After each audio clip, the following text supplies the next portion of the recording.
Islam, Islam, Islam, Islam, Islamism. Islam. Praise Allah. Welcome to the Moorish Sense Channel. I'm the co-host, Brother Valans Bay, and to my would probably be my left is the host, Brother Brendan. Brother Brendan Jonael, That's right. Islamism. Islam. Praise Allah. Praise Allah. Coming to you with a continuation of the topic that we were talking about a few Thursdays ago, or presenting to you few weeks ago. We had a day off on last Thursday, uh, but praise Allah, we back today. Had a little bit of technical difficulty, but praise Allah. That's what you're gonna meet when you dealing with, when you're dealing with good. Something happens, you just got to be able to push That's through right. and to do what it is that you set out to do. So praise Allah. We're gonna start off with the Moorish American prayer. Sheik, you want to lead us? Islam. Islam. Islam. Islam. Islam. Allah, the Father Islam. of the universe, Allah, the Father of the universe, the Father of love, the Father of love, truth, truth, peace, peace, freedom, freedom, and justice. and justice. Allah is my protector, Allah is my protector, guide, my and my guide, salvation. and my By salvation night by and by night day. and by Through His day holy prophet, through His holy prophet, Drew Ali. Drew Amen. Ali. Amen. Islam. Islam. Praise Allah. Praise Allah. Brother East 49, Islamism. Islam. Oh. Islam. I got on my fast at the start of the show. Islam. Praise Allah. Islamism. Praise Allah. Islam. Yeah, Go ahead, Sheik. Islamism. Go ahead. Yeah, so like we said, there's a lot of controversy on this particular topic. And I think some Moorish Americans, because I know that there's a lesson out there that states that the so-called Native Americans were or are the Shemonites, Mm. and we're the Moabites. But as far as Moorish Americans, but when you do a deeper investigation and reference, if you will, want to go according to biblical history, you will find out that that Shem, right, is the eldest son of Noah, and you'll find out that the Moabites come out of the line genealogy of Shem. And we do understand that there were two classes of, if you will, use the word Indians here. We do know that the Moabites were here in the Americas. When I say here, I'm talking about North, Central, and South America. They were here first. And in later years, our cousins came over. Some people say across the Bering Straits or whatever the case may be. However they got here, they came here. Um, and we know that they were our cousins because when we would go on escapades, they were able to read our language and help the European find out exactly where we would hide the women and children. Um, so I'm not sure where um, the disconnect comes from as far as the genealogy of the Native Americans or some of the tribes. I do know that it started with who we're gonna get into tonight. It started somewhat with Walter That's Plecker. right. Um, and also it started with the Dawes Rolls, right? That's right. Um, where you had or it is reported that the United States Army or soldiers were letting individuals in um, for $5, and that's where they started calling them $5 That's Indians, right. right? On the Dawes rolls, so to speak. So I'm praise Allah. That's I just wanted to add that little tidbit in there. think it was a great point to add, Sheik. So, as Sheik just mentioned, we're picking up from where we left off last week. So, if you tuned in last week, the title of this topic is what is in the name, or what is in the name, right? And last week we focused specifically on the, I guess you could say, the phrase or the terminology, the Negro problem. And we also Mm-hmm. focused on what was known as at one point in time, the Indian question. And what we'll find as we continue to do this historical walkthrough or examination is that there is a distinct correlation between the Negro problem or the Negro question and the so-called Indian question as well. And many of these issues that you'll find dealing with the Negro problem as well as um, the Indian question, you're dealing with the same people ultimately. Before we even get into the sources, because we're going to present several different sources this evening, and as she just mentioned, we're going to provide our listening and viewing audience on YouTube, Facebook, and now Instagram. We're going to provide you all with a specific set of names, as well as some terms, as well as some background and context. But as always, we want to first pay credence to the Prophet Noble Drew Ali, the founder of the Moorish Science Temple of America, because the Prophet he provides us he provides us a pathway or a path in which we can trace ourselves back. So with that being said, the first thing I want to do is point our attention to the divine constitution and bylaws of the Moorish Science Temple of America. Because if you aren't a member of the Moorish Science Temple of America, or if you've never been to the Moorish Science Temple of America, you may not be familiar with what we're talking about. Maybe it may seem strange, or it may seem like we're talking a strange language or a strange gospel, so to speak. And the word gospel just means good news. But Okay. ultimately, if we focus our attention on Act 6, this is the divine constitution and bylaws of the Moorish Science Temple of America. It is the guideline. It is the requisite. It is what we guide our lives. It guides our lives and helps us guide our lives as Moorish American Muslims, as followers of the Prophet Noble Drew Ali, as members of the Moorish Science Temple of America. The Prophet states in Act 6 for our viewers and our listeners. It says, with us, all members must proclaim their nationality, and we are teaching our people their nationality and their divine creed, that they may know that they are a part and impartial of this here government, and know that they are not Negroes, colored folks, black people, or Ethiopians, because these names were given to slaves by slave holders in 1779 and lasted until 1865 during the time of slavery. But this is a new era time now, and all men now must proclaim their free national name to be recognized by the government in which they live in the nations of the earth. This is the reason why Allah, the great God of the universe, ordained Noble Drew Ali, the prophet, to redeem his people from their sinful ways. The Moorish Americans are the descendants of the ancient Moabites, whom inhabited the northwestern and southwestern shores of Africa. Now, Brother Velaz Bey, he just made mention to the fact of our origin, our distinct origin, which is the Moabites. Moabite being an ancient name for the word for the word or the people of a natural descent known as the Moorish people, or the Moorish Americans.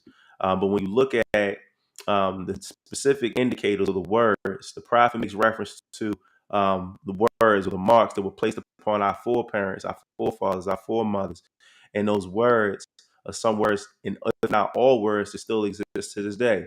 The first word is Negroes. The second word is colored folks. The third word is black people. And then the last one is Ethiopians. And we're not talking Mm-hmm. per se about the country of Ethiopia, but because we know in the ancient times, the name Ethiopia, or the landmass known as Ethiopia, was known as Abyssinia. So I want us to focus specifically on those marks or those words, Negroes, colored folks, black people, Ethiopians. Because what we're going to find out this evening is that you had what's called paper genocide, which took place amongst the Moorish people. And it was a physical genocide first, and then eventually as the Sheikh mentioned earlier with the Dawes report, what you had was what is known to this day, or this day in time, as paper genocide, the reclassification of a people, and a constant reclassification of a people, to the point where they can't trace themselves back to their origin or the nature of who or where they come from. And that's what's happening, and that's what had happened or had happened during that time, and that's what continues to happen to this day. She, you want to add anything? Yeah, and I'm glad that you brought out the point on paper genocide. Um, you know, because before when you mentioned it the last show, that was the first time that I even heard of such a concept, Mm, right? Um, I I guess some people make reference to whitewashing history or right, whatever the case may be. right. But that was the first time that I heard that particular concept. So I learned something um, during that time. And like we said the last show, when it comes down to when people hear the word Moorish or the word Moor, they focus on the golden age of Islam when our ancestors ruled from Spain, coming over from, if you will, the northwestern and southwestern shores of Africa over into Europe, civilizing, the Europeans from 711 to 1492. A lot of people only just focus on that part, but what about, we are much more ancient people. But that is a good reference point to show you what we can do. But our ancestors are way more ancient than just from 711 to 1492, right? That's right. Let the truth be told. So yeah, that was when you presented that concept, I was like, wow, that was really interesting. And like the prophet said, there's much wisdom to be learned, right? Hmm. And so yeah, that was an excellent point that you brought out. Praise the It's Lord. And Sheik, it's a point that you raised, right? Because you spoke briefly about how and you see it all the time. Even I'm guilty of it to a degree. You focus on the golden age and the Moors, and it always redirects you back to Spain. But if you uh-huh. look at it, it's certain books, the golden age of the Moors, the Moors in Spain, etc. Right? Uh-huh. So again, using indicators and using just context clues, as we say. If there were Moors in Spain, there had to be Moorish people in other parts of the world as well. And Oh, in late, absolutely. that's right. And in later episodes, what we're going to do, we're going to show because it was asked a while ago in regards to, well, what evidence, or not evidence, so to speak, but what findings do we have in regards to people of Moorish descent being here in the Americas predating Columbus, and also during the time of, and even and even being identified or identifying themselves, because the first and foremost, knowing who you are is the most important aspect. It doesn't, and I'm not going to say it doesn't matter what an individual may classify you as, because that's what the purpose of this um, episode or the series. But first, you have to know within yourself, without a doubt and contradiction, who you are. And I think that's one That's of the right. biggest issues that we're running into. Islam to all the Moors who are tuning in. Brother Giorgio, Islam greetings. Um, praise Allah. I hope you and your family are doing well in North America, Canada. All right, so we're going to focus specifically right now on chat 47 because it's a point that you raised, Sheik, and I want to make Mm-hmm. sure that, and it's kind of wonky, so my apologies. It looks a little crooked. I used my my scanner earlier, and then it didn't come out straight like most of my documents. Um, Mm-hmm. but Mm-hmm. focusing on that the aspect of origin, right? We're gonna go to verse 9. And if you have a copy of the Holy Quran, if you don't have a copy of the Holy Quran, visit your nearest Moorish Science Temple of America, and you just might be able to get a copy. That's But right. the copy that we have, I wanted to focus our attention on chapter 47, which is Egypt, the capital empire, the dominion of Africa. And in Mm-hmm. this, in verse 9, the prophet states, the record states, and the prophet says, according to all true and divine records of the human race, there is no negro, black, or colored race attached to the human family, because all the inhabitants of Africa were and are of the human race, descendants of the ancient Canaanite nation from the Holy Land of Canaan. what your ancient forefathers were, you are today without doubt a contradiction. There is no one who was able to change man from his descendant nature, from the descendant nature, my apologies, of his forefathers, unless his power extends beyond the great universal creator Allah himself. And I'm gonna stop right there. Now, a lot was said in these three verses. And the Prophet Noble Drali, he gives us a lot to think about, to ponder on, and also to examine and investigate. Well, I know a lot of people, not even gonna say a lot, but many people are deeply religious. And if they don't have a religious conviction, some people say, well, I'm not religious, I'm spiritual. Praise Allah. Whichever one you Mm-hmm. choose to identify as, that's, between you and the great universe creator Allah himself. But ultimately, when you look in all true divine records, you're not going to find any black nation, a Negro nation, or a colored nation. Now, some may say, well, Solomon identifies himself as black and comely. No, and that's a transliteration or a translation. Solomon does Mm-hmm. not, because if you're looking over the records, you're not going to find Solomon saying, "Look upon me because I'm black and comely."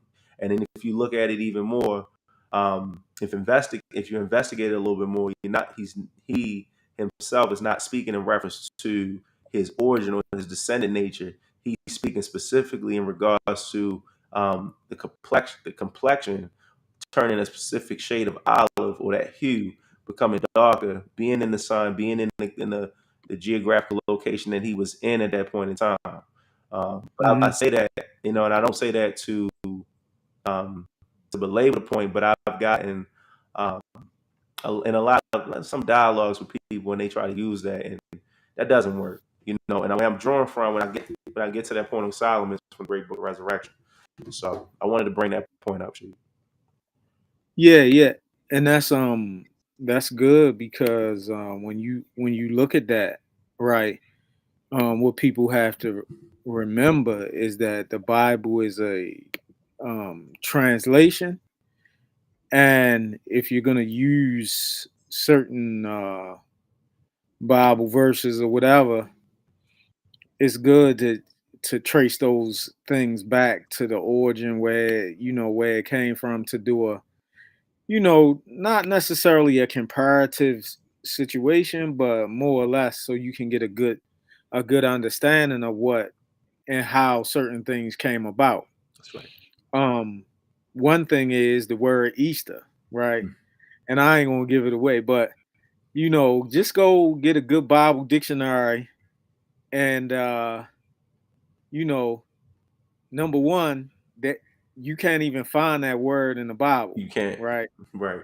And number two is once you start looking or reading, and understanding how that word even got into Christianity or the celebration of it, then you may be enlightened. But I know that's just an example of before you can definitively say, oh, this means that, you really got to do a deep investigation. And a lot of people, they just don't read. That's right. They really don't do a deeper investigation. They hear something that somebody says, or they'll get a bit and piece of information and they take it and run with it without doing any spending some time with it, That's so to right. speak. That's right. And that's what we are taught to spend.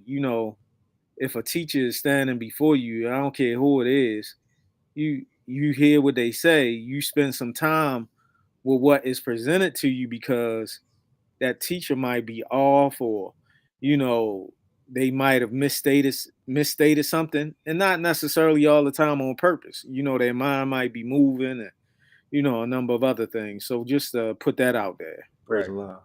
Hmm. All right. So now we're going to get into some of these terms. So the Prophet Noble Jali, he makes reference to the terms of the marks, Negro, Black, and Colored. And if you look inside of our current questions, that's right. Grant Sheik's Lomax base said, check it out for yourself. That's right. That's right. The prophet says, name some of the marks that were put upon the Moors of Northwest by the European nations in 1774. And those marks include Negro, Black, Colored, and Ethiopia, right? Uh-huh. Now we're going to focus on Negro, Black, Colored, and then we're going to get into Ethiopian later in the episode. Maybe in the third series, might do a third series on this. But Yeah. I want to shift our attention to this document that I have, and it's focusing primarily on the terms Negro and Black being synonymous with enslavement. And I think it's important that we look at this document. The documents come from J.D. Forbes, and I'm opening it up right Oh, now. okay. Yeah. Jack D. Forbes. That's right. Yeah, yeah. Okay. Yeah. So let me zoom in and let me make sure everybody can see. All right. So it's on page 13. All right. So initially it was dealing with the Portuguese. So when you look at when you get a copy of the Great Book of Resurrection, it makes reference to the Grand Chief Timothy Dingley, Supreme Grand Resurrection. Grand Chief Timothy G. Dingley makes reference to slaves caught and bought. And he also makes reference to using the source that the Portuguese were the first to start the horrid traffic of people or so-called slaves. And it says Uh-huh. this: it says, "What is not clear to the extent of the term Negro was consciously translated as black. The automatic association of Negro with black color cannot be assumed since many black Africans are actually of medium or dark brown color." Now, this is Jack D. Forbes speaking. We know and understand that a man or a woman or a child, for that matter, cannot be Negro, black, and colored. But we're presenting this information because you're going to see some points that the Sheik and I have brought out to show, and not just to show, but to provide information on why we're not Negroes, blacks, and coloreds, and likewise how color came to be an erroneous term. It says, in any case, another association gradually arose, and that was between Negro and slave. Early legislation commonly referred to Negroes and other slaves, or to Negro, mulatto, and Indian slaves. So we Uh-huh. see that there's a correlation between the word Negro, slave, mulatto, and now we see the term Indian slave. Mm-hmm. Over the years, Negro and black both became synonymous with enslavement. In 1702, an observer wrote that the wealth of Virginia consisted of slaves or Negroes. And the reason why there's an or is because they're synonymous.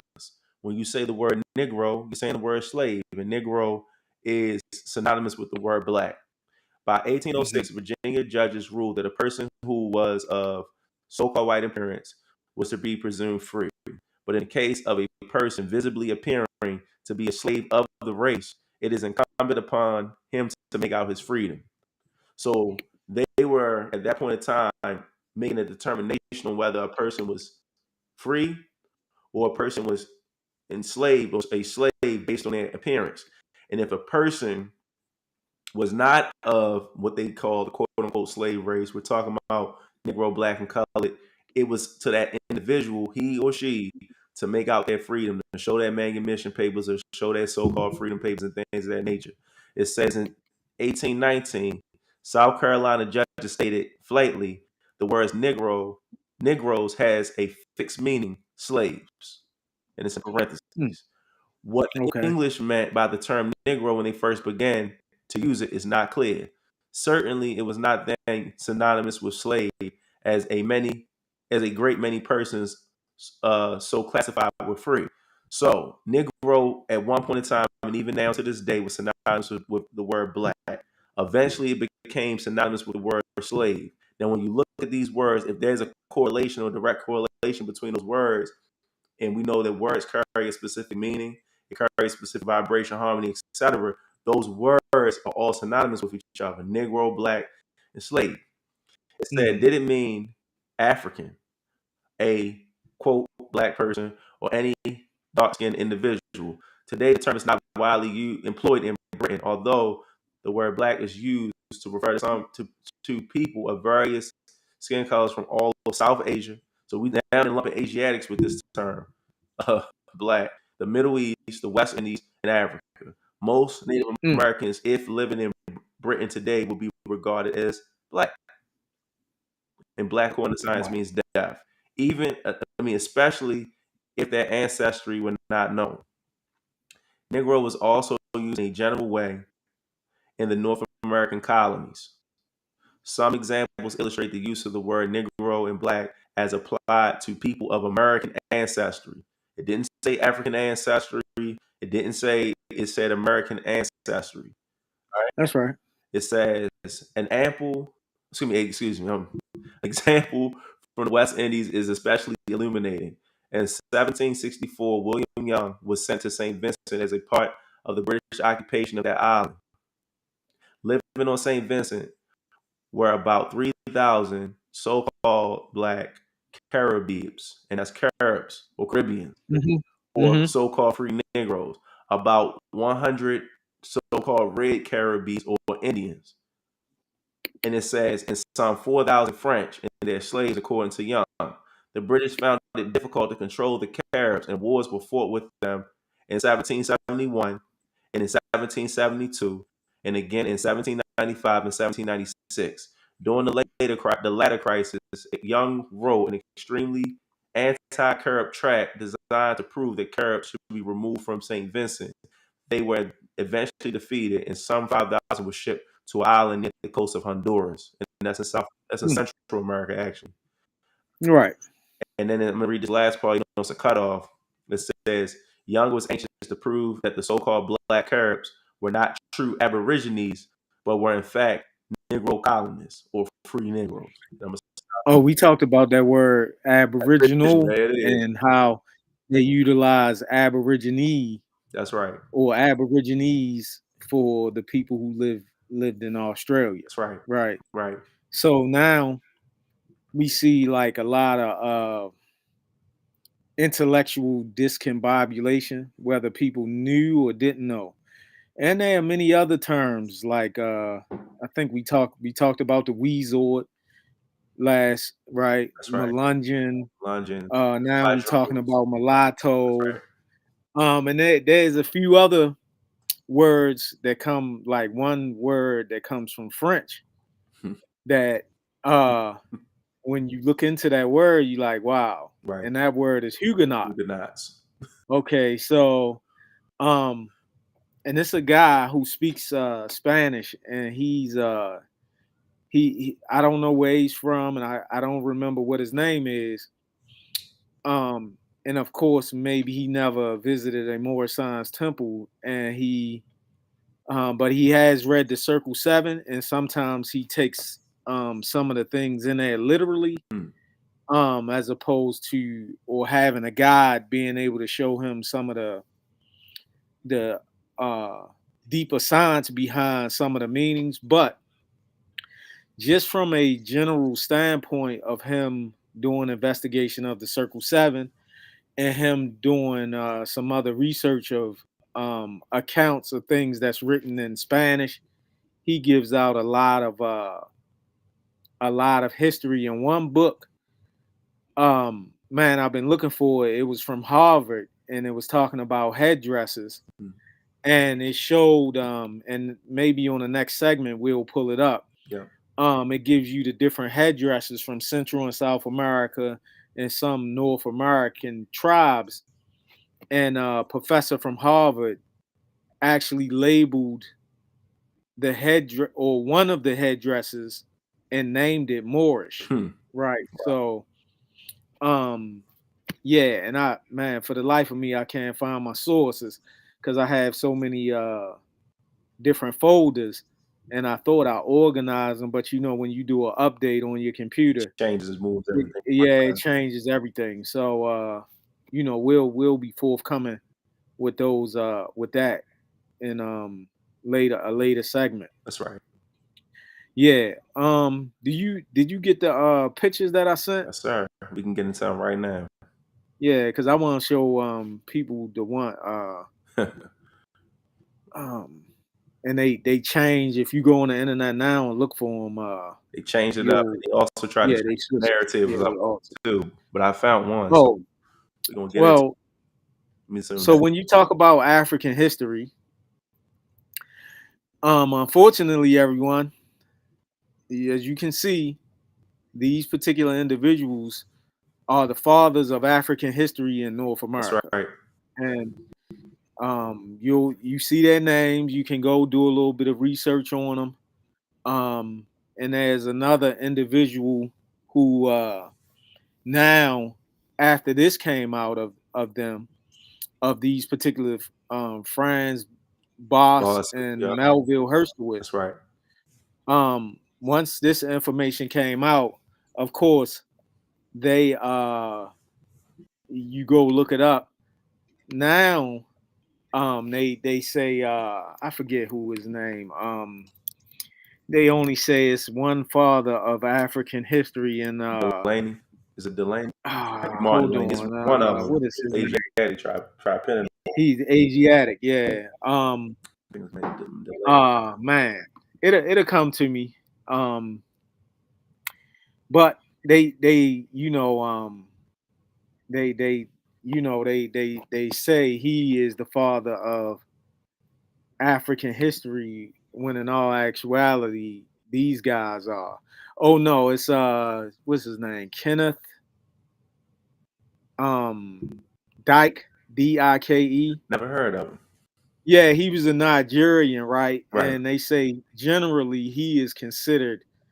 um he is considered the father of African history, but no, these guys are, Yeah, because right? Boaz is Herschel's. That's his teacher. They were both Oh, okay. anthropologists.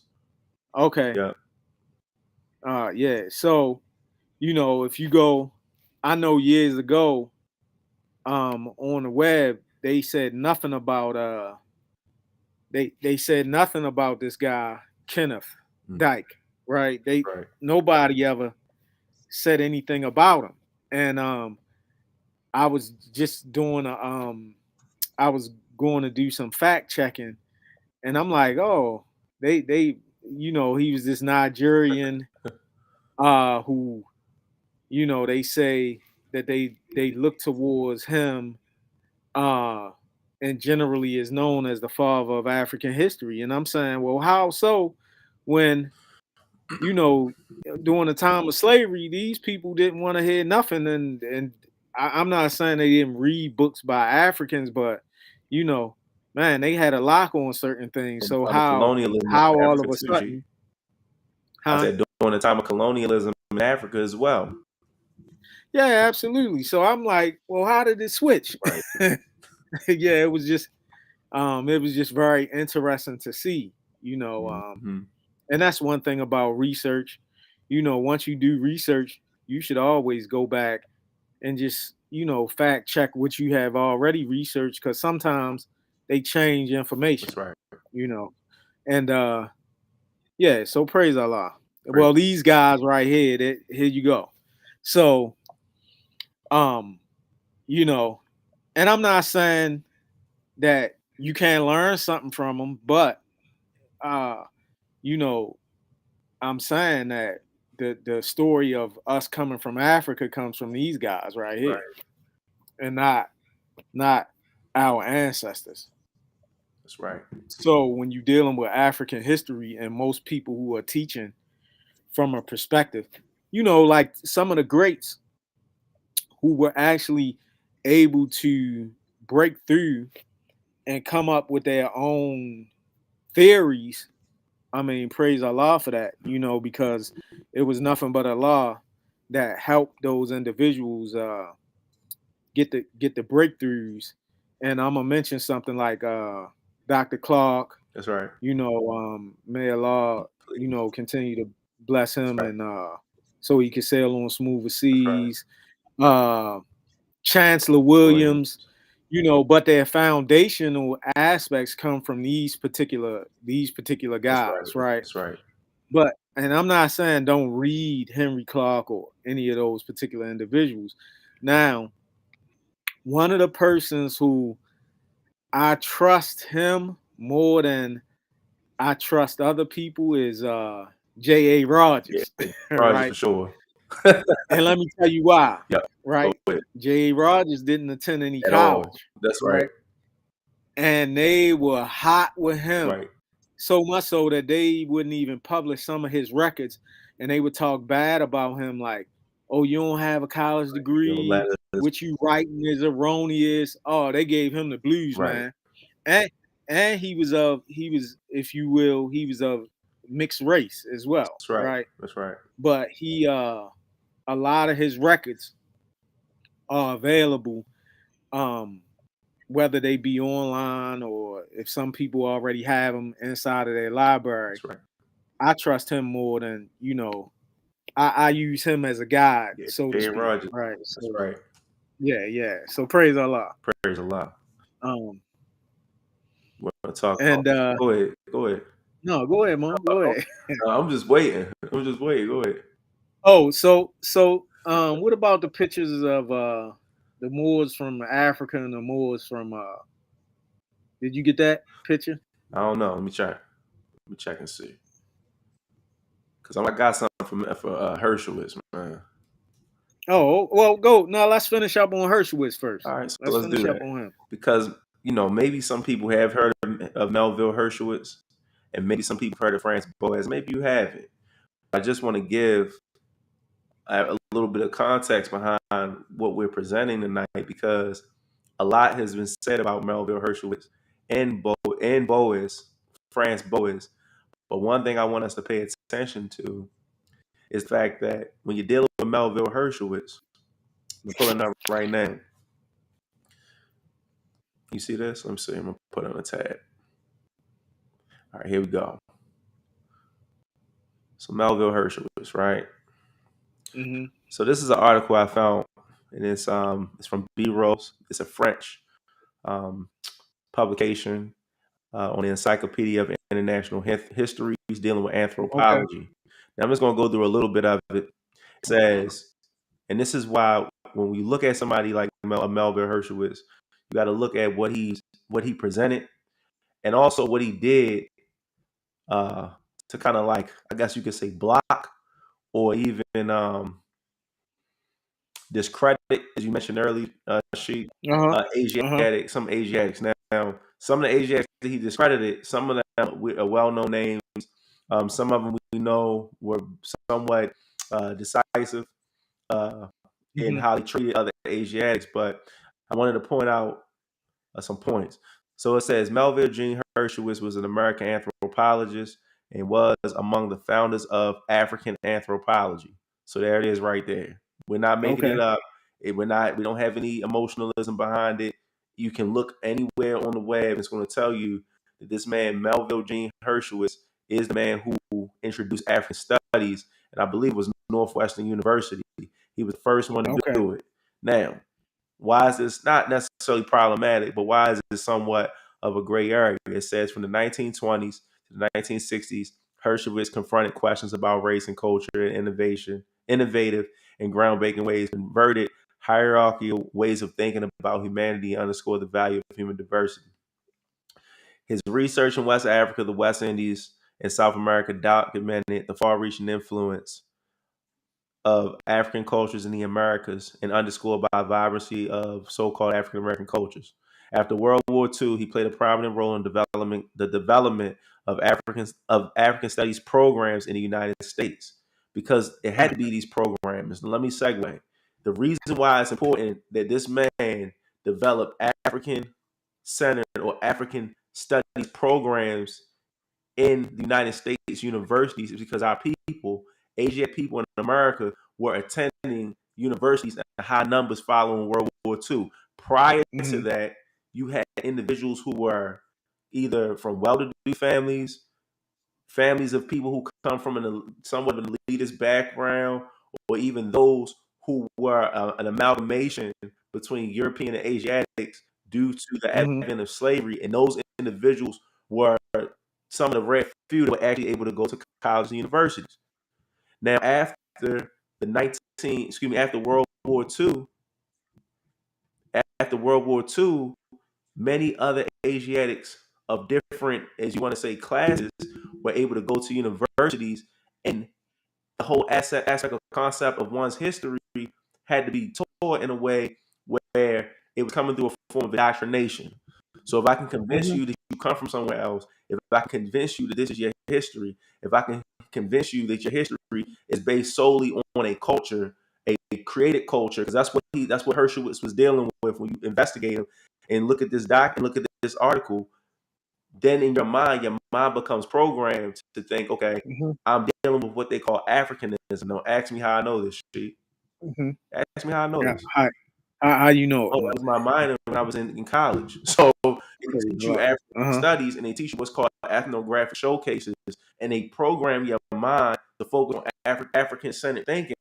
But all the while they're focusing on it, they're pushing what's called um, uh, ethnographic showcases and scientific racism, showing you how anthropology, sociology, and all these different. And I'm not. And again, I went to school. You went to school likewise. Yeah, absolutely. We have degrees, but guess what? We also know and understand that they don't make us make the totality of who we are.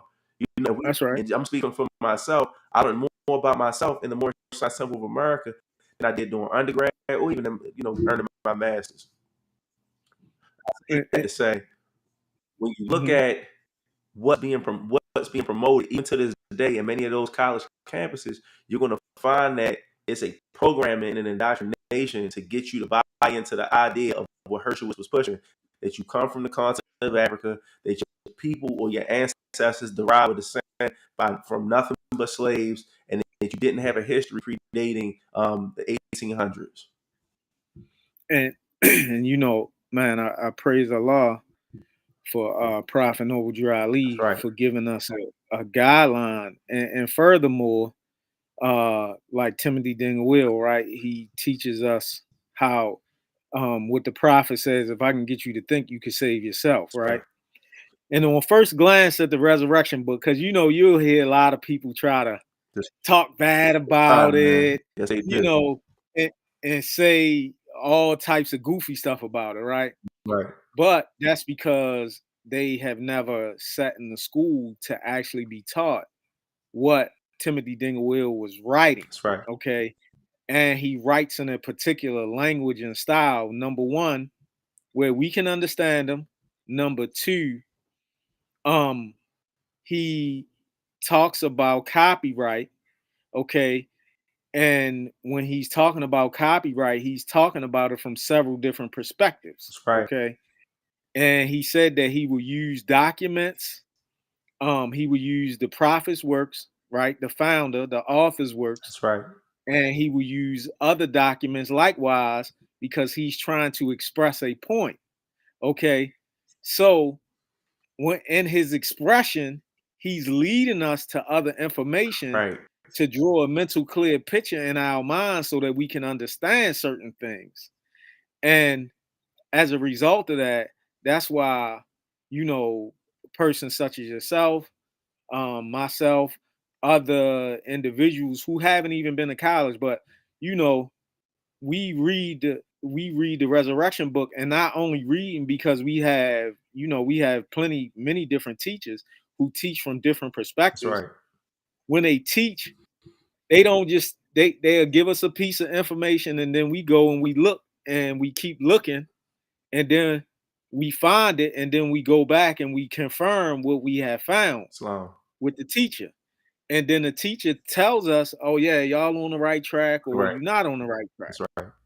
Um, and that's the difference with how our teachers were taught as opposed to some other people teachers teach them. And we're not saying that anybody's teacher is less than or greater than. We just giving Timothy Dingwell and our teachers who taught us, we giving them high honor. That's right. Just like anybody should give their teacher high honor. But before you say, um, why don't like I can ride past your house and look at it and say, oh, you know, that Mo, he got a nice house and things of this nature. I can envy you or whatever the case may be, but it's not until I talk to you to find out what you went through That's right. to get to where you got to, and that's what people have to do with Timothy Dinglewell students. You need to talk to us Islam. as opposed to just like somebody from another, if you will, I would call it another jurisdiction Jurisdiction. of the Moorish Yeah. Science Temple of America. Jurisdiction. Before I say it ain't That's so, right. I'm gonna go and I'm gonna talk to the individual, and I'm gonna do a deeper investigation. Like, well, where can I find this, or you know, how can I how can I find this, or where you drawing from, what you reading, because even though the prophet he demonstrates certain things, and you got those people, oh, the circle seven came from the Aquarian gospel and unto thee I grant. They say. Well, show me chapter 48 in the Aquarian gospel. I don't think you're gonna be able to do it. Show me chapter 48 in unto thee I Right. grant. That's You right. ain't gonna be able to That's right. do it. So the question is, who plagiarized who? And so yeah, I don't want to get on the but people, all that to say, people try to talk bad about the resurrection book, and they do it because they don't understand it, and they get a misunderstanding of what Timothy Dingle was trying to say. That's right. And that's right, brother. East 49. Uh, that's how it's supposed to be, because our principles are what? Love, Truth, truth, peace, peace, freedom, freedom, and and justice. justice. So that we don't debate, we communicate. Matter of fact, I told somebody that, and they like laughing. Oh, you disagree with? And I'm like, look, I don't. I am not a person who's gonna debate you, Right. because number one, and not like the information and how we do things. If you're not going to follow the rules of debate, because we're not supposed to be at all, you're not supposed. There are rules to debate. That's right. So if I see that you don't follow the basic rules of debate, why would I debate you? And secondly, um, a lot of people try to do that because they really don't have the information, and what they're trying to do is bait the people in that have information, and they try to bait you in and think you're going to become on emotionalism, and basically, as opposed to them teaching, basically they learning They gleaning. more from you Gleaning than you information. can learn from them. That's right. Gleaning. Yeah, they gleaning, and that's why we communicate. You understand what I'm saying? We communicate, That's right. because it's a verse. It says we communicated to the wise for thine own improvement, and we communicated to the ignorant for their instruction. That's right. And simply, ignorant means not That's knowing. right. And if you know something, why would I debate you? And I see that you don't know. Why would I debate you? Makes no sense. It yeah. And what I'm saying is, I'm going to spend my time is worthy, or let me say, my time is valuable.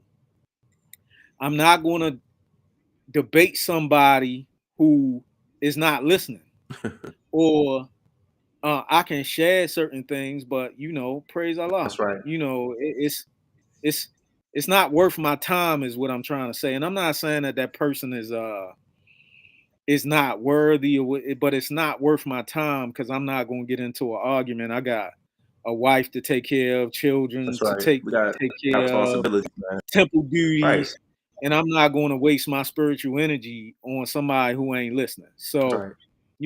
praise I Allah, agree with it. because we supposed to uplift fallen Right. humanity, not tear it Not down. tear down.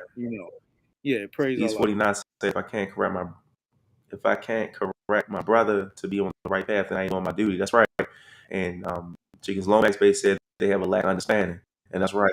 Yeah, That's right. absolutely. That's right. Yeah. Praise a lot. So we all have, all that to say is, we all have something to Right. learn. But you got people, they the great I am. Their program is the program that Mm. that the prophet on, you know. I hear it all the time, And man. But yeah, yeah, yeah. that's yeah, My mind ain't that far advanced. I'm going to follow in the footsteps of the right. prophet as best of my That's right. ability. Right. Right. Yeah, praise Praise Allah. Allah. So we're gonna move forward. I was able to get your pictures too, Chief. So let me pull them up Okay, real quick so they okay. can see you. Yeah, yeah, yeah. All right. Where's the other ones? I think they were. Let me see. Yep, I got them all. Got all three. Yep. So pulling them up now in 1 second. So there's one point I wanted to raise. So I know we got on Hershowitz, and I wanted just to raise that point. So him being the father of so-called, what we're going to say, Asiatic studies or African studies. We say African studies. It says Hershewitz's relationship. Oh, wait a minute. Is it on the screen? Yeah, it's on the screen. Praise Allah. It says Hershowitz relationships with so-called black students and scholars was complex. Although he promoted African and African American studies, advocated for research opportunities for so-called black scholars, Hershowitz also used his influence with philanthropies and learned societies to advance his own interests and on occasion limit so-called black scholars' opportunities. He criticized some Mm-hmm. activist scholars, notably Carter G. Woodson and Webb Du Bois, W.E.B. Du Bois, whom he characterized as propagandists because of their social reform orientation. Because when you study Bois, he's considered the father of sociology. Don't Mm-hmm. believe me. Look it up. During the 1930s, Herschel tried to discredit the encyclopedia of the so-called Negro Project, which was edited by Du Bois. In 1940s, as chairman of the American Council of Learned Societies Committee on so-called Negro Studies, Herschel would circumscribe so-called black scholars, influence, and undercut their plans to protest limits on so-called African Americans' access to archival collections and libraries in the American South. We're gonna get to the prophet in a minute. Mm-hmm. He also opposed the establishment of an African Studies program at Fisk University, a so-called black college in Nashville, Tennessee, during World War II. And the irony of this is, Fisk University is the same university Du Bois came from. So, if you know anything about Du Bois, he was a thorn in the side of the forerunner, brother Marcus Mosiah Riley Garvey. He Mm-hmm. did everything in his power, him and Asa Philip Randolph, to undermine the forerunner, brother Marcus Mosiah Riley Garvey. They actually were intricate in him being deported or being jailed first and then deported back to Jamaica. And, this goes back to the law of karma, which we talked about a few weeks ago. And what goes around comes around. And, you can't do wrong to other people expecting to have a reward. But then again, you're going to get your reward, as it says in the Holy Quran. All right. So let's go to these images real briefly, Sheik. Yeah. Pulling them up right now. Which one you want me to start with first? You can You want me to start in the order they came in? Yeah, you can start in the order they came in. All right, praise the Lord. Here we go. All right. I think this is the first one. No, this is the first one. All right, it's coming up now. All right, there we go. So here you have a Seminole chief, right? Right. And if you go and you look up this picture right now, you'll find out that it's a lot lighter than what Are you serious? than what you see right Really? here. Are you serious? You really, Wow. if you look it up, Terrible, man. right? This was the original. This was the original picture. Wow. Okay. And if you see, he has on a mantle and he has on a shirt which is actually called a long shirt, which is like what the prophet has on, right? The prophet on one of his pictures, he doesn't have on a mantle, but the shirt that he has on is called the long Mm. shirt. And if you see the prophet, that's according to what I understand, that's one of the names for the garb that the prophet has on is a long shirt. Okay. You can go to the next picture. All right. Let's go to the next one.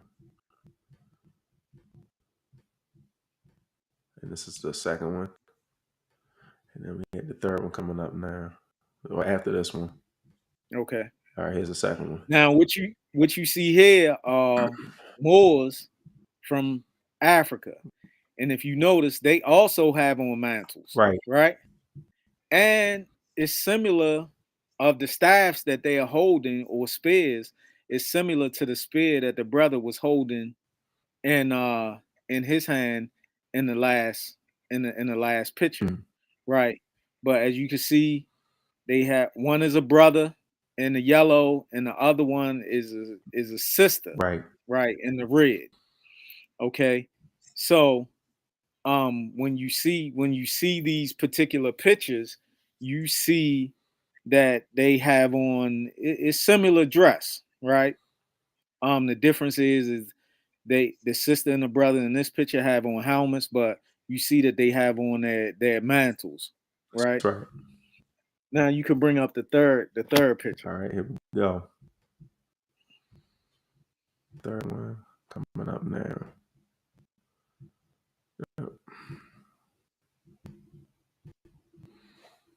All right, here it is. It's coming up now. And this is that the same one? Is it? Let me see. Yeah, I think that's the It's same the same one. one. Okay. Unless I sent you the I think you sent me two two the pictures same. too. Yeah, yeah. Okay, well, it's another Wait a one minute, no, I had just it like right this. here. Hold tight. I Okay, got you. They look just not. They don't look alike, but similar. All right, yeah, it's this one. Sorry about that. Apologies. There you go. and this is a sister. Okay, she also has on a long shirt, right? And she has on a mantle. And if you look up, if you look the look at the sword as well. That's right. It's similar to what we carry is called the scimitar, Scimitar. and she also has a staff in her hand that's similar to the sister and the brother in the other picture, Right. right? And let the truth be told, this was a what they would call a chief and a chiefess, and they were Seminoles. Okay, Mm-hmm. um, and some people have listed that they were uh, they called them, well, these are just two, but there are two other pictures out there, and if you look it up, they're called the four Mohawk Kings. Mm-hmm. Not speaking of the sisters and the sister and the brother in the last picture, but I'm specifically speaking about the first picture and this picture. There are two other pictures because there were four of them, right? And they were called erroneously in history the four Mohawk Kings. But from some of my research, I haven't. It was three brothers and one sister, but I'm inclined to believe that actually it was two sisters and Right. one and two brothers. Okay. Yeah. Okay. So and when you study those particular individuals, um, who they reference as the four Mohawk Kings, you'll find out. You'll find out some of the things that they did and places that they traveled, Hmm. and you'll know that the European nations knew that the Moors were well alive in the Americas. So praise Allah. Praise God. All right.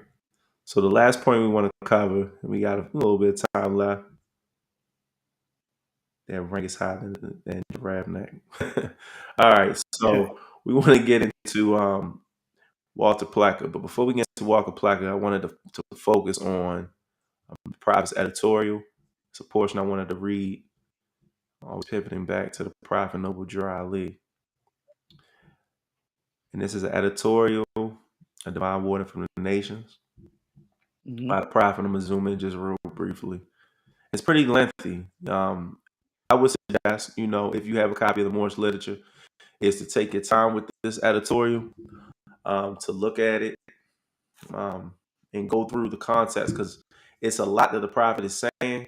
But if you look at it, and we call it chunk texting, that's what we call it, in education, chunk text. Okay. If you chunk it, it'll start to make sense to you in regards to what he's saying regarding citizenship, regarding the classifications of individuals being out of the constitutional fold, what the free national constitution is, ultimately what the purpose of the 14th and 15th Amendment was and is to this day, why it's not needed for our people, and then also dealing with what many know as the Declaration of Independence, as well as the prophet being a prophet, foreshadowing or telling us in the future, hey, if we don't get it right in that era time as well as this era time, then the worst is yet to come, which we see today.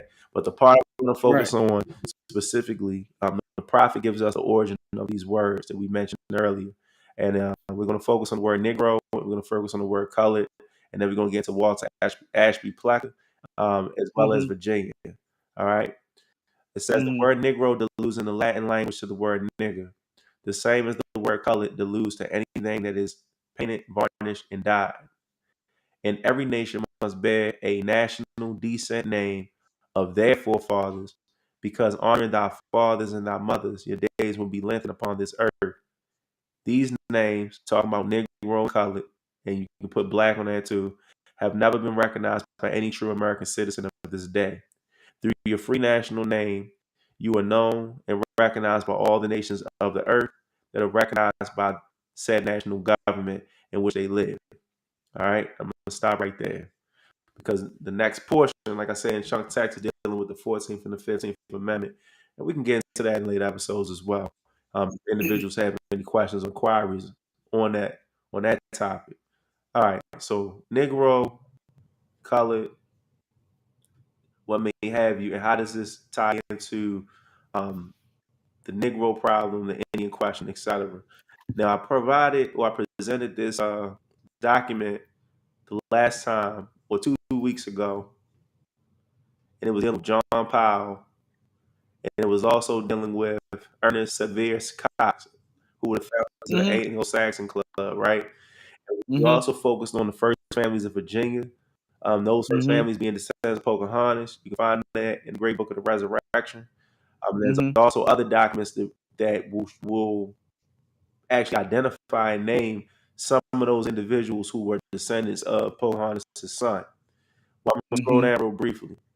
So it said, so after these two men who were not historians, who I think believe one was a composer, he was a concert pianist, and the other one was a door-to-door insurance salesman, they created this club Mhm. called the Anglo-Saxons Club, and we went through it. And ultimately, they were trying to find a solution to what is known as the Negro problem. The Prophet Noble Drew Ali makes reference to the Negro problem.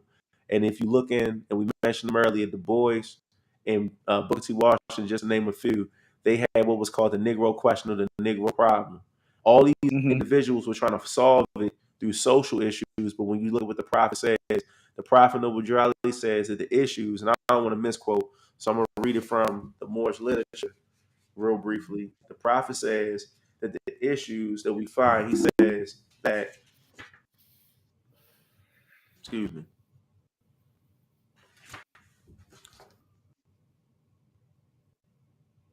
I just want to make sure I'm right on path.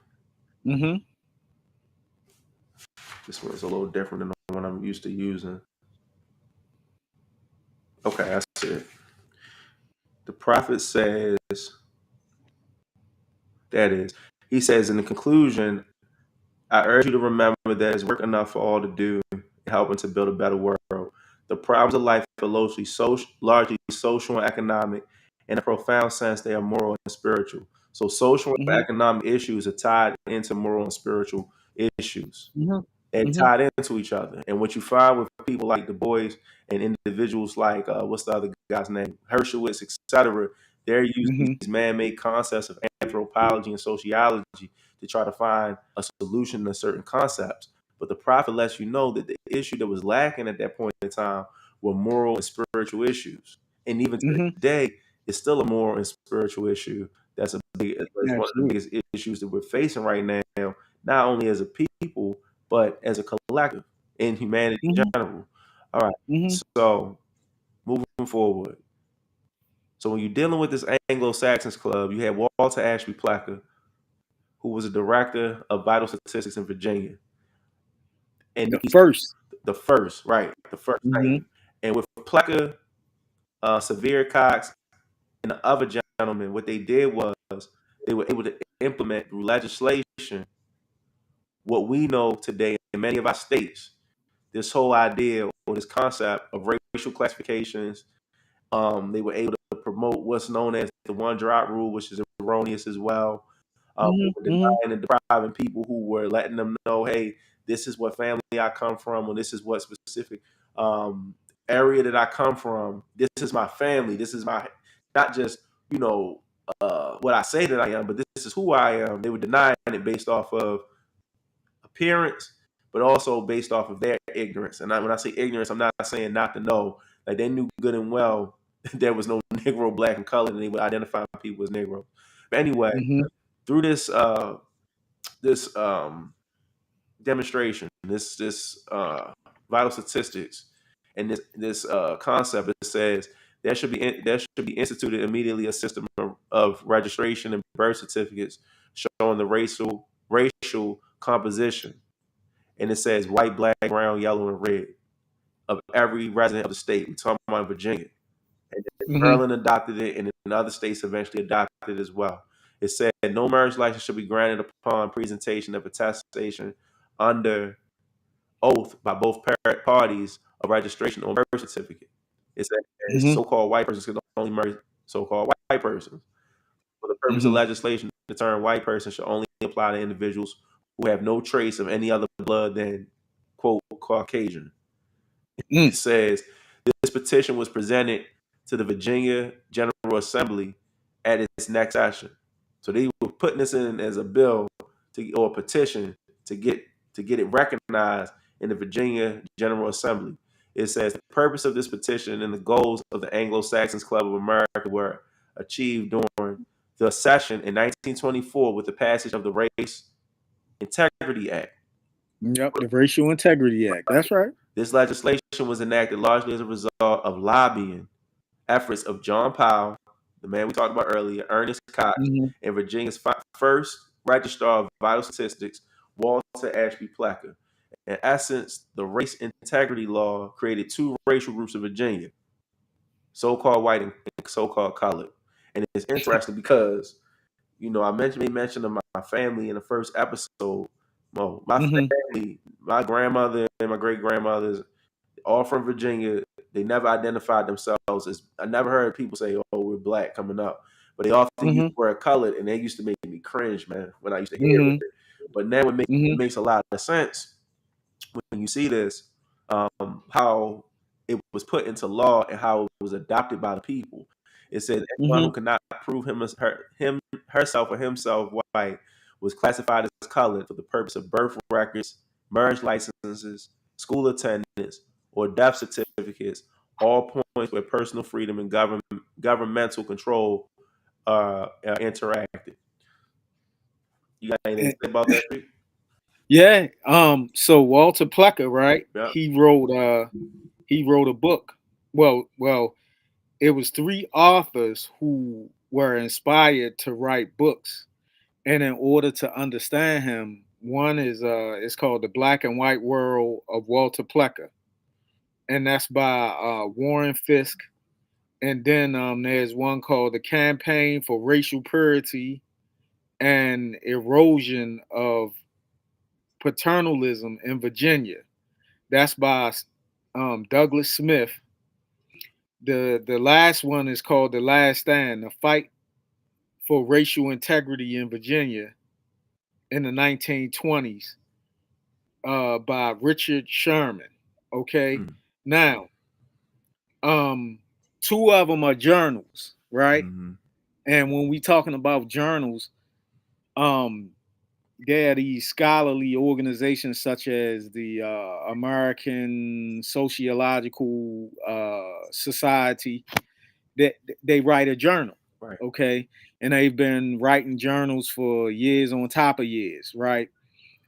So somewhere where the prophet talks about the Negro problem, and he said it is the job of various journalists Mm. to they ask questions about who we are. Some call us race man, so on and so forth. Right. So the prophet was making reference to these college graduates, specifically of European descent, writing these particular things about our people. And he told them that it was their job to find out exactly who these people were. But I believe that they knew who we were, because if they didn't, they wouldn't have put some of these things in law and passed them into, and these things are still on the books To today. this day. And a lot of people don't want to talk about how these issues affect us, and we have to go in and lobby to get these things changed or overturned or That's the word uh right there, Sheik. yeah. That's the point. um We place emphasis on it a few minutes ago. They mhm. lobby Yeah, to get it put in place. and yeah, and it's going to have to take, it takes unity. to do that, Right. right? Um, and somebody came on our Sunday school. You were not there, where Grand Sheik Prather was teaching, and they said America is a continent. No, Yeah, America is not not a continent. continent. North America is a Continent. continent, and then you have South America, Right. and within South America, you have also Central Right. America. So America is not a continent. You have North America, which is a continent Right. that exists of the United States and Canada, and then you have South America, which is Central and what you call South America. Right. So, um, but check this out. This comes from Montgomery County Schools. Hmm. Um, and if I'm not mistaken, I think it's in I think this was in Alabama, Montgomery, Alabama. It just says Montgomery Hmm. County. And it's by a lady by the name of Melissa N. Mot Motshuvich, October 1998. And she says Dr. Walter Plecker, Virginia Register of Vital Statistics, the Virginia Registrar of Vital Statistics during the early 20th century was a man named Dr. Walter Ashby Plecker. He believed in what he called racial purity Hmm. and thought that African Americans and Native Americans were inferior to white people. So, That's true. or so called white That's people. right. Why would he classify Africans and Indians One and as the one and the same. same, Right. right? Dr. Plecker did not want Virginia Indians to have equal rights with so called white people, just as so called black Virginians did not. He was convinced that there were no Virginia Indians without some trace of African ancestry. He waged a campaign to discredit anyone claiming to be Indian. Why? He thought that Virginia Indians were part of a conspiracy to escape their true place in society. That's right. Dr. Plecker's idea of their true place was one without equal rights. Hmm. In 1928, that's real, The that's interesting thing 1928, right there, man. right? Dr. Plecker began attaching a warning on all Indian birth and death That's records. right. The warning stated that although the certificate stated the person was Indian, the person should be considered colored, That's right. which in parentheses in this article is in parentheses, it say black. Then in 1943, he compiled a county by county listing of surnames, which are last names, of persons who claimed to be Indians, since he believed that all Virginia Indians had African Yeah, my ancestry. family was He on sent this. this list to the officials in each county so that they could prevent Indians from passing as white. This would ensure that they would not have equal rights. Dr. Plecker was partly responsible for discrimination in Virginia against African Americans and Native That's right. Americans. And when we say African Americans, we know that we're speaking of Moorish Moorish Americans. Americans. Come on now. Yeah, because there's truly no such thing as an African That's American. right. Yeah, but that's what I got on that. Um, and anybody want a copy? Also, it's a certificate attached Right. um to this. And let me tell you how I found this. um, One day, I went to our sister temple, 3222 Bel Air Cool. Road, right? And I was sitting in a Sunday school, and the Supreme Grand Sheik Lomax Bey was demonstrating on Walter Plecker. And I was scratching my head, right? And I'm like, Walter Plecker. So I went and I did some research, right? And I started finding out about Walter Plecker. And not only did I find out about Walter Plecker, I found, and anybody can look him up. It was this woman. Mm. Uh, she was a European. She went to the hospital, and she told the midwife that her child's father was, of course, they use the word black, right? Right. Um, so she filled out the certificate and put that her child was white. Walter Plecker was so shrewd, he wrote her a letter Mm-hmm. telling her that you told the midwife that your child's father was black, so your child, in fact, is not white. Your child is a mulatto, and we will be making a correction to the birth certificate. Mm-hmm. And I said, and it's he wrote it. They had the letter. With his signature It's on in there. some type Yep. of library. Right. With his signature I on didn't it. print Yeah. it out, but That's right. did you see I that seen it in too. Yeah, I your seen it. man? Yeah. I said so. You know, man, this thing is deeper than we can That's imagine, right. and you can't have an ego and think that you got it all, because it's going to take us all to bring our talents together to be able to solve the Negro problem, That's right. right? And that's only through the Moorish Science Temple of America, because I don't think I don't think that I would be able to see the problem the way that I see it through the lens that I see it if it wasn't coming for me coming to the Moorish Science Temple of America and actually becoming a student. You know, I don't think that I would be able to see the world in the way that I see it now. So, you know, praise Allah. Praise Allah. You know. I want to hit on 2 Yes, points sir. before we get off sheet.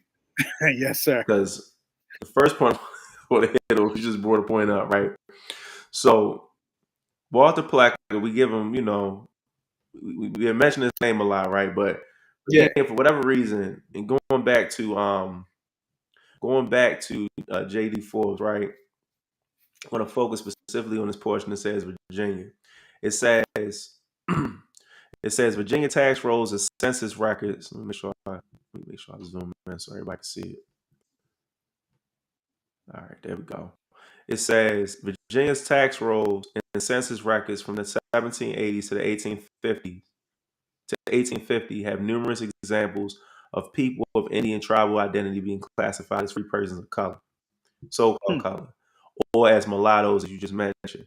In fact, the Mm-hmm. practice was almost universal. Some were also classified as FN, meaning free so-called Negroes, or as B, meaning so-called black in various brackets.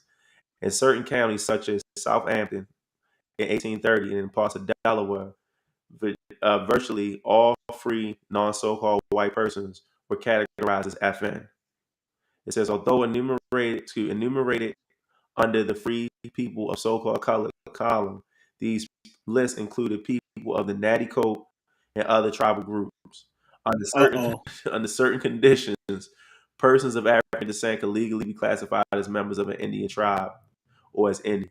In a treaty with the Creek Nation, the Commission of Indian Affairs noted in 1832, an Indian, whether a full half blood, who has a female slave living with him as his wife and is his head of his family, is entitled to a reservation of land.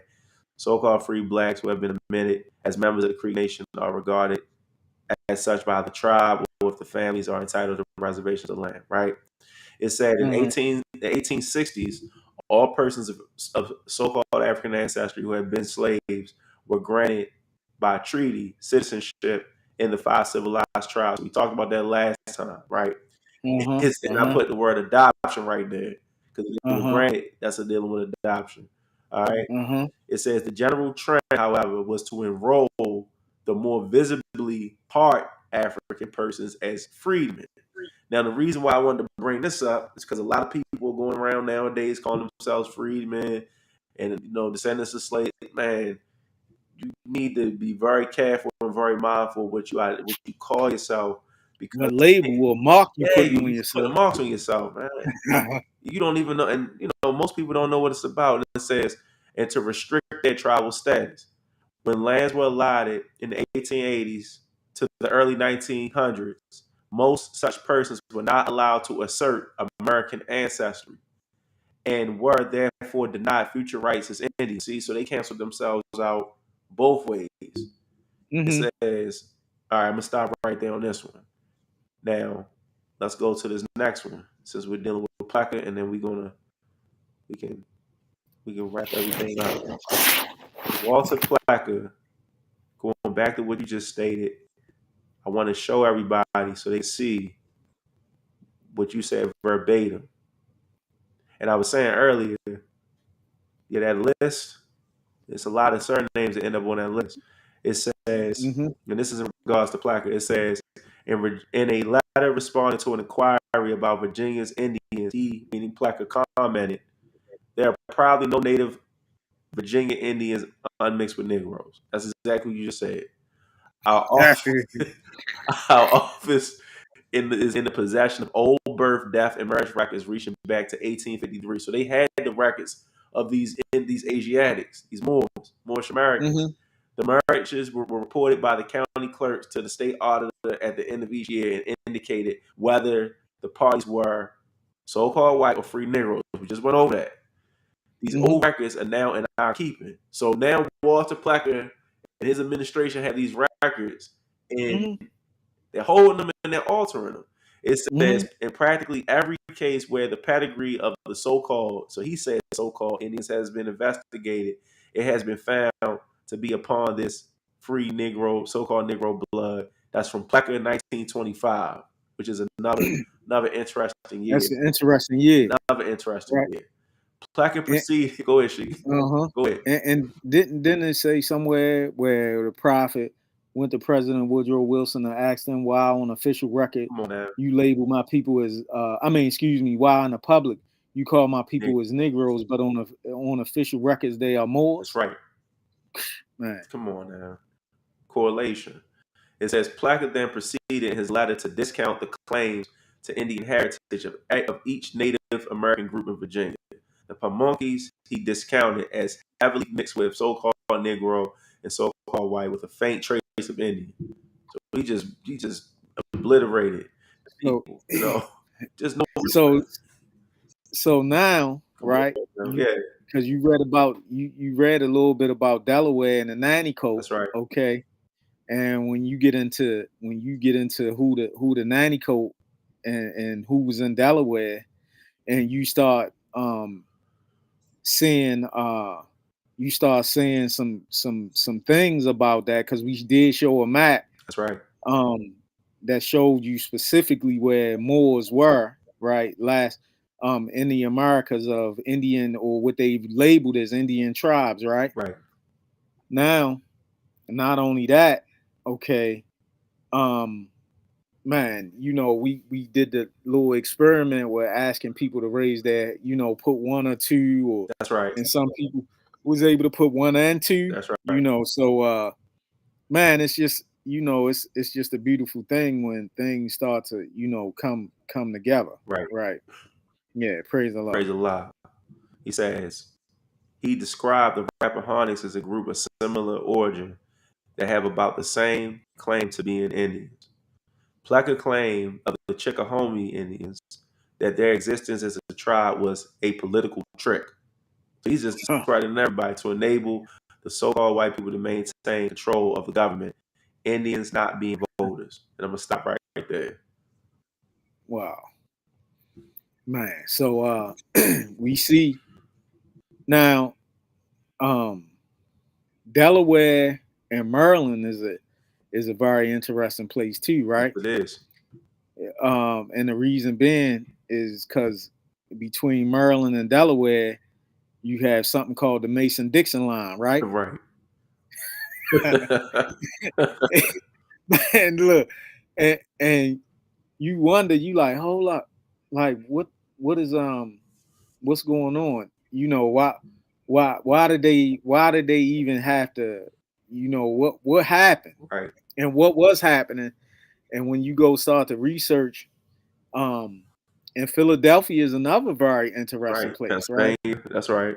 Yeah, so because we know and understand that Grand Sheik Hopkins Bay does a very good job Yes, he does. through the trek through time, Yes, he does. right? Yep. When he laying that history down, man, and and that's a blessing, because when you see that, which it goes down, the trek through time goes down every October the 14th, which is actually the eve of our convention. Um, Up in Philadelphia, Temple number 11 Mm-hmm. does a beautiful job with the trek through time. So if you have Moorish Americans, even if you haven't proclaimed to be, please, we'll get the times because October is quickly approaching. We'll get the times that they'll be there, taking you through, where um, our ancestors turned over the keys to government, Right. um, and pretty much how they were written out in certain aspects of Continental Congress, so on and so That's forth. right. But you know, um, praise the Lord, man. That's right, East 49. That's why the nickname for Delaware is the First first state. state.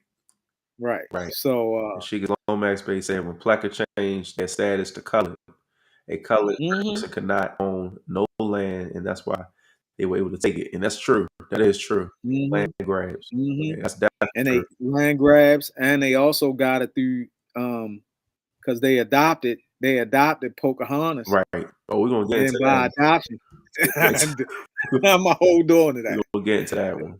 yeah, Well, not that. yeah, Yeah, we're gonna get into yeah. Praise Allah. what But transpired. Right. it's just real interesting, and like we are like I want everybody to know that you had like our talent. Like I'm not necessarily a historian. I'm a sociologist sociologist, and I look at policy. Mm-hmm. But the blessing is that you are a historian, and you help me kind of be able to see some things, and you bring concepts, and vice versa. I bring That's right. concepts, and when we fuse it together, this is where we get more sense That's from, right. and not just because of our schooling, but because we are blessed by ultimately Allah and the prophets teaching via our teachers and elders teaching us certain things, and us reading the resurrection book. That's right. And like we always bounce things off of one another, Mm-hmm. and we are, we because you're a Gemini, I'm a Sagittarius. Right. We Sometimes don't. it's Right. friction, but right. it's not friction to the point to where as though I'm like, oh, I Yeah, ain't they're dealing dealing with with this. this boat. Right. No, it ain't even Ain't that. none of that because No. Yeah. it get like it get like that sometimes, but you gotta have enough That's love right. in your heart to be able to recognize truth, and that's where we get things done. So everybody out there or who may watch, tap into your Allah given talent Come on and now. bring it to the Moorish Science Temple of America so that we can make or change the culture of our organization to build what it is that the Prophet Noble Drew Ali wanted us to build. And an incident happened in Dallas. Oh yeah, Mo. Yeah, speak on Um, that. and that is not that's not more science. Nope. That's not what the message of the Prophet Noble Drew Ali demonstrates. And it was a brother who I think answered or called Fox 4 for an interview, Mm-hmm. um, and I think did an excellent A great job with job. clearing He it did a up. great job. But we're going to need to do more things, and this is what these teachers out here that's half cocked, that's teaching people Misleading the about people, man. sovereignty. Misleading them. Man. Um, well, the sovereign citizen movement, Prophet Noble Drew Ali had nothing to do with that. That was Europeans who was disgruntled with the United The States because they lost the Civil War, Confederates. and somehow I trace my ancestry can be traced to the tribe of Judah and Moorish as well. Praise Praise Allah. Allah, right at 23. That's a blessing. That's a great thing. Yeah, that's a blessing. Um, so because we read the scepter shall not depart from Judah, nor a lawgiver Oh, wait from a minute. It's between a his feet question until he asked. He Shiloh come. said that I trace my ancestry. Can you be of the tribe of Judah and Moorish as well? That's the question. Oh, okay. I thought he I was thought you made a okay. statement. Yeah, my bad. So in our questionnaire, or somewhere we read, it says the scepter shall not depart from Judah, nor a lawgiver from between his feet So, until Shiloh okay. come. and until him shall the gathering of the people be. So when you read, we have to be careful with the Bible, right? Because we know that the Bible is a beautiful system of morality, but it's veiled in allegory and symbol.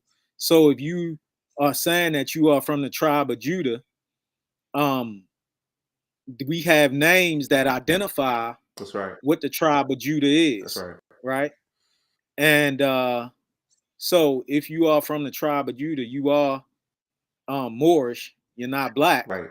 you know, That's right. and hopefully that answers your question, and you can visit any one of our temples to come and sit down, and we can, go into the records a little more in reference to that, because of how some people try to present the 12 tribes of Come Israel, on now. right? Talk about it. um Now, what you'll find out is, when you go into the Bible a little deeper, you'll find out that everybody is of the 12 tribes of Israel. Right. Reason being, because when you look at the number 12, that identifies the 12 signs of the zodiac, and that's the sons of Jacob actually identify Each. Come on now. each one of those zodiac signs. So it's an ancient astrological aspect when you read the Bible a little more deeper, as opposed to reading the surface level, thinking that the 12 tribes of Israel just deals with the 12 sons of Jacob. That's right. So and that's just based off of some research that I've conducted, right at 23. Um If you so don't, we would love to connect with you, because that's a deep subject in itself, right. and can't just be addressed in 2 to 5 minutes. It's a deep subject. So Yeah, I'm putting the hopefully email next. address in right now because I don't know if he's Mhm. local. I'm a Sagittarius. He's Sagittarius too. Oh, I'm a Sag too. Yeah. Praise Allah. So hopefully you feel my spirit. Um, and that by the way, that was a great It was a question. good question. And hopefully you have an open mind and an open heart, where once we put the email address in, you can email us, and we can further have a discussion on it, point you out to some some reading material. Mm-hmm. um and praise Allah. We not trying. There's no compulsion in That's Islamism. right. We not trying to force people to do anything. We can share information, but ultimately Allah is the one who grants understanding, or whatever. We know that there's only one God, right? That's right. But the God of your understanding uh has to help you develop and come into that understanding. We just can share information with you, and hopefully the Prophet Noble Ali, who lit the fires of our mind, we can help light the fires of your mind, and then you'll be able to see, like the ancient story of the Israelites being guided in the day by a pillar of fire. Right. I Come on. mean, at night by a pillar of fire, and in the day by a pillar of clouds, Mm-hmm. right? So um hopefully we're clean enough for that transition, or matter to happen. So praise Right. Allah. We A here lot. to share, That's right. and by all means, share people, share some things with us, Right. or You want to come on? not that we need topics. Right. We can go. We got topics for days. You know what I'm saying? But if you would like to see us address something, we ask that you do so, and we can we'll look and see what our schedule looks like, Mm-hmm. and we'll do our best to address That's it. right. Praise There's Allah. a lot. If you want to come on the Yeah. channel, So so man, good share show. topic, come on the channel. You can come on the channel as well. As Sheik mentioned earlier, we don't debate. We communicate. We communicate. We don't Yeah, we tolerate ain't for foolishness. We, yeah, we ain't for turn our people down. Like, we ain't for no back and forth. we, We about love, truth, peace, freedom, and that's right. justice. Um, we about bringing your sources, That's right. right? Because we could We be off the off. head too, right? I mean, yeah, but if we off, don't just come saying, You oh, don't know what you're talking about saying that ain't things, right. yeah. Please bring some information, to help guide us so we can draw a mental clear picture in our minds to be able to see where we should go. That's right. And that's what we about on More Sense, because more science means more sense and more insight into life. So um, that's what we about. Praise, So man, praise Allah. praise Allah. I'm gonna give it Mhm. our viewers and our listeners some information, some temple information. So hold tight. If you want to know those temple locations, maybe in the area. Come out on Fridays and Sundays. You can come visit us if you're in the Baltimore metropolitan area. The Moorish Sense Temple of America, located at 1055 North Milton Avenue. That's temple number 13. Our meeting hours are Fridays from 8 to 10, Sundays from 12 to 2. You also have our sister temple, that's 2900 Pressman Street, Temple 13-2. Same hours, 8 to 10, Fridays, 8 to 10, Sundays, 12 to 2. Our other sister temple, you have 3222 Bel Air Road, Baltimore, Maryland. And I don't know if she gets Lomax Bay. Can you provide the times for the temple, for temple number 13 dash 1 in the chat if you're still alone? Thank you. We also have 1401 Diggs F Drive, Raleigh, North Carolina. That's Temple 39. That's Temple Bethlehem, Grand Sheet. Mayadale, my apologies. In Grand Sheet, it's Mayadale. You also have Temple number 27 in Atlanta, Georgia. That's Grand Sheet, Charles Brownell. 3480 Greenbrier Parkway, Suite 225, Atlanta, Georgia. You have 99 South Pearl Street, Albany, New York. 12210, and that's with Grand Sheet Garrison Bay. You also have 39 Hill Street, Troy, New York. That's 121180, and that's with the Grand Sheet Emmanuel Dr. Ill. You also have the Moorish Holy Temple of Science. That's 3114 3rd Avenue, Richmond, Virginia, 23222. And last but not least, you have 114 West 5th Street, Chester, Pennsylvania. That's with Grand Sheet Victor Lewis Ill. Chicks Lomax Bay, thank you. So for 3222 Bel Air Road, the meeting hours are Fridays 8 to 10, Sundays from 5 p.m. to 7 p.m. And that's under the leadership of Supreme Grand Chief John Lomax Bay. Islam. Islamism. Praise With Allah. that, we can welcome. Thank you for coming out. We said welcome, but thank you for coming out. We went over a little bit. It's a brand new day, but love what we do because we live the life. We love the Moorish Sense Temple of America. We love Allah. We love the Prophet. And we thank you. Yeah, we love our people. We love our people and our family. So That's right. with that, we're going to end off the prayer. Sheikh, you want to lead the prayer? Islam. Islam. Islam. Islam. Islam. Islam. Allah, the Father of the universe. Allah, the Father of the universe. The Father of love. Father of love. Truth. Truth. Peace. Peace. Freedom. Freedom. And justice. And justice. Allah is my protector. Allah is my protector. My guide. My guide. And my salvation. My salvation. By night. By night. And by day. And by day. Through his holy prophet. Through his holy prophet. Drew Ali. Amen. Amen. Islam. Islam. And my wife thinks she's slick, Mo. She gotta get on here. Mine too, man. Yeah, because matter of fact, Bree the Juice Lady, right? Yeah. Your wife, entrepreneurship. That's right. Also, my wife is an entrepreneur as well. Right. So yeah, they please be looking out for that segment. That's right. And it's a few of I think she could Tammy Lomax Bay thinks she's slick too. Right. She's a business owner too. Right. Right. So I would love to see a segment with all three of them on, just talking about their journey through entrepreneurship, right? What inspired them. So please, everybody keep your eyes open for that, which will be coming soon. Because I know my wife gonna try act like she sleep when I go up here, and I'm gonna wake her right up like Islam Mo bite. So Mo, if I don't make it out tomorrow, no. I know what happened. Yeah, praise Allah. Right. No, but Islam moves, praise Salam Allah. alaikum. Praise Allah. Islam is See you next time. Peace. peace.